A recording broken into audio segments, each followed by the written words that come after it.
একজন বীর সেনাপ্রধান যখন অবসর গ্রহণ করেন তাকে রাষ্ট্রের পক্ষ থেকে বিপুল সম্মান ও সংবর্ধনা দেওয়া হয়।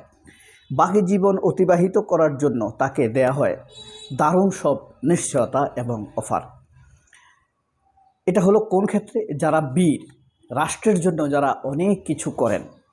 আর যারা বীর নয়, রাষ্ট্রের বিরুদ্ধে অবস্থান নেয়, তাদের কিছু সময় খুব আনন্দে কাটলেও পরের জীবনটা মির্জাফরের মতোই কাটে।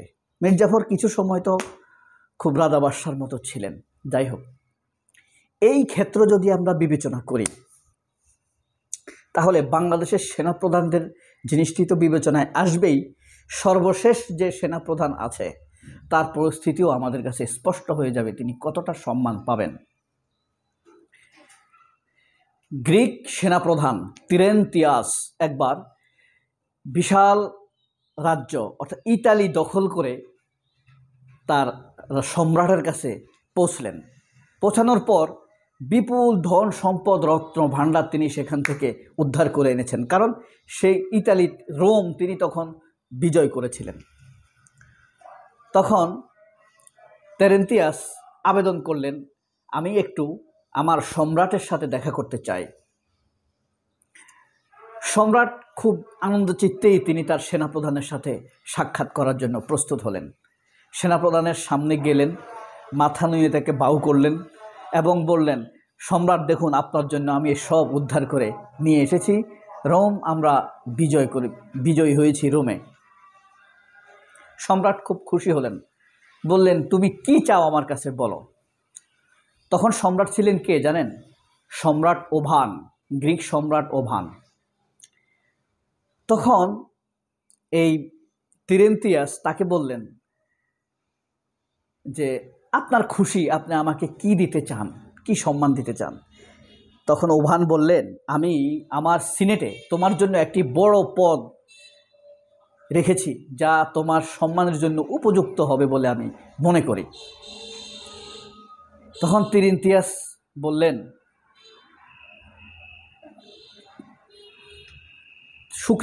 মাথা নুয়ে তিনি শুকরিয়া জ্ঞাপন করলেন। ওভান ভেবেছিলেন তিরেন্তিয়াস খুব খুশি। ওভান আবার বললেন, আমি সিনেটে যেই পদটি তোমার জন্য রেখেছি সেটা আমার পরেই মর্যাদা এবং ক্ষমতা। তিরেন্তিয়াস বললেন, সম্রাট, আমার এখন বয়স হয়েছে, আমি আর কিছু চাই না। আমি চাই নির্মল একটা পরিবেশে বাকি জীবনটা আমার পরিবারের সাথে কাটাতে, আমার সন্তানদের সাথে কাটাতে। বহুদিন হয়েছে আমি আমার সন্তানের মুখ দেখি না। আমার মা গত হয়েছে 7 বছর, তার চেহারা দেখা আমার সম্ভব হয়নি। আমি যুদ্ধের ময়দানেই ছিলাম। তখন সম্রাট ওভান বললেন, সেটা কীরকম? তিনি বললেন, তখন তিরেন্তিয়াস বললেন, সুন্দর একটি সমুদ্র তটে উপকূলে একটি বাড়ি থাকবে, সেখানে টেনিসের কোর্ট থাকবে, বিকালে নৌকা চালানোর ব্যবস্থা থাকবে, সন্তান নাতিপুতিদেরকে নিয়ে একটু ঘোরার ব্যবস্থা থাকবে, রাতে মিনারে দাঁড়িয়ে সমুদ্রের দূর দূরান্তের দৃশ্য দেখার ব্যবস্থা থাকবে। তখন ওভান বললেন, ঠিক আছে, আমি তোমাকে কালকে জানাচ্ছি। পরের দিন তিরেন্তিয়াস ওভানের দরবারে এলেন। এসে বললেন, আমাদের গ্রিক সমুদ্র অঞ্চলের পাড়ে কালকে থেকে আপনার কাজ, পরবর্তীতে আপনার কার্যাবলী জানানো হবে, সেখানে আপনি 1 বছর অতিবাহিত করবেন। সেখানে তার রত্ন ভাণ্ডার সংরক্ষণের দায়িত্ব দেয়া হয়েছে তাকে। তিনি জানেন তার এই সেনাপতি তিরেন্তিয়াস অত্যন্ত বিশ্বস্ত, দক্ষ, যান চলে গেলেও সম্রাটের একটি অর্থ অপচয় করবে না। তখন তাকে সেখানে দায়িত্ব দেয়া হলো। সেখানে গিয়ে দেখা গেল সম্রাটের প্রচুর ধনভাণ্ডার। তিরেন্তিয়াস দেখলেন ছোট ছোট গুদাম, ছোট ছোট ডুপ্লেক্স বাড়ি, এসব যে আসলে ধনভাণ্ডার এটা তিরেন্তিয়াস জানতেন না। পরবর্তীতে সমুদ্র তটের সবচেয়ে শেষ প্রান্তের যে নির্মল এবং শান্ত প্রশান্ত বাড়িটি, সেই বাড়িটি দেয়া হলো তিরেন্তিয়াসকে। আর বলা হলো, তিরেন্তিয়াস, এই এখানে তোমার এই বাড়িটি ব্যতীত সমুদ্র তট ঘেটে যতগুলো বাড়ি আছে সবগুলো বাড়ি হলো পাহারাদারদের বা সৈনিকদের, তার পেছনে যতগুলো বাড়ি আছে সবগুলোই হলো আমার রত্নভাণ্ডার। আমি আশা করি তুমি যতদিন এই তীরে থাকবে এই বাড়িটি এখন থেকে তোমার, আর তুমি যতদিন এখানে বসবাস করবে বেঁচে থাকবে, আমি আশা করি আমার রত্নভাণ্ডারের এক বিন্দুও কোনো ক্ষয়ক্ষতি হবে না। আর মনে রাখবে, এখানে প্রতিদিন তুমি একটি করে স্বর্ণমুদ্রা এখান থেকে নিয়ে যাবে, এটা তোমার ভবিষ্যতের সঞ্চয়। আজকে যা স্বর্ণমুদ্রা নিবে কাল তার দ্বিগুণ, অর্থাৎ আজকে একটি কালকে দুটি, তারপরের দিন চারটি, তারপরের দিন আটটি, তারপরের দিন 16টি, তারপরের দিন 32টি, এভাবে প্রতিদিন তুমি দ্বিগুণ আকারে নিতে থাকবে। এভাবে তুমি 30 দিন নিবে এবং এই 30 দিনের সঞ্চয় তোমার সারা জীবনের চলার জন্য রাখবে। এরপরেও যদি তোমার প্রয়োজন হয় তুমি আমাকে জানাবে। 30 দিনে তিনি যে পরিমাণ রত্নভাণ্ডার নিয়েছেন তাতে সম্রাটের প্রায় অর্ধেক চলে গেল। অঙ্কটা কিন্তু অত্যন্ত জটিল, আপনারা কখনো করে দেখবেন।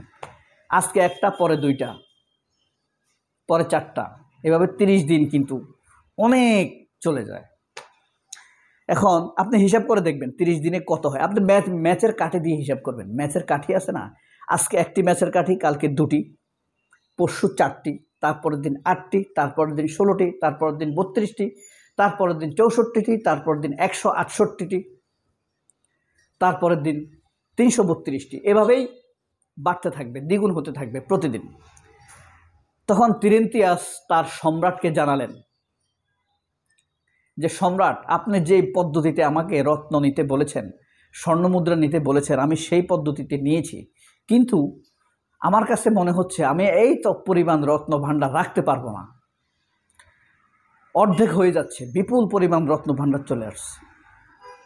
তখন সম্রাট ওভান বললেন, আমার অর্ধেক সম্পদ তোমারই, কারণ আমার যে বিপুল সম্পদ অর্জিত হয়েছে এটা তোমার মাধ্যমে অর্জিত হয়েছে। তুমি চাইলে আমার রাজ্য অর্ধেক নিয়ে নিতে পারো। তুমি যদি আমার রাজ্যের অর্ধেক নেও, আমি কখনোই কোনো রকম ব্যথিত হব না। আমি এই বলে আনন্দিত হব যে আমার সমগ্র রাজ্যই নিরাপদ থাকবে। তখন তিরেন্তিয়াস শুনে বললেন, পৃথিবীর কোনো সেনানায়ক বা সেনাপ্রধানকে বা সেনাপতিকে তার সম্রাট এত স্নেহ, এত ভালোবাসা, এত শ্রদ্ধা, সম্মান, অভিবাদন দেয়, এটি আমি কখনোই জানতাম না। এখন আমরা যদি আমাদের সামনে কল্পনা করি ওয়াকারুজ্জামানকে, ওয়াকারুজ্জামান তার বিদায়ে কি এত সম্মান পাবেন? হয়তো তিনি পাবেন।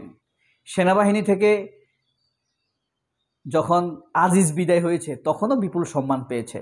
যখন গুমের সহযোগী হাসিনার দোসর শফিউদ্দিন বিদায় হয়েছে তখনও বিপুল সম্মান পেয়েছে। আইকেবিও বিপুল সম্মান পেয়েছে।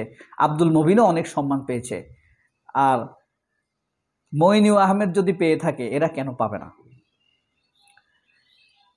কথা হলো, আসলে ওয়াকারুজ্জামানরা কি সম্রাট সেনাপতি তিরেন্তিয়াসের মতো এতটা বিশ্বস্ত? ডক্টর ইউনূস কি তাদেরকে বিশ্বাস করতে পারে? এত নির্ভর তাদের উপরে? মন থেকে কি এদেশের জনতা তাদেরকে এত ভালোবাসে? জনতার, মানুষের রোদে পোড়া, বৃষ্টিতে ভেজা টাকা, ট্যাক্সের টাকা, এই প্রবাসীদের পাঠানো টাকা এই ওয়াকারদের বেতন হয়। তারা কি এই কষ্ট করা মানুষের প্রতি বিশ্বস্ত, নাকি তাদের অনুগত পার্শ্ববর্তী দেশের কোনো শক্তির কাছে? সবাই অনেক ভালো থাকবেন।